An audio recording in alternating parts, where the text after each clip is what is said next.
Hi, in this video I want to show you how to pin playlist on the Spotify.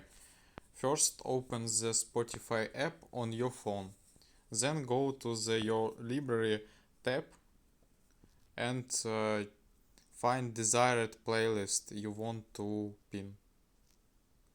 For example, playlist number 8.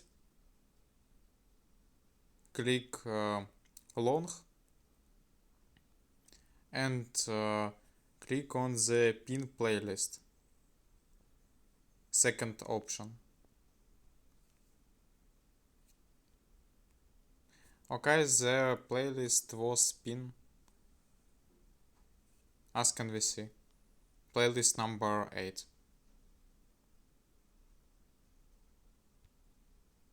And we can unpin playlist if we want. Okay, this work. This all, goodbye.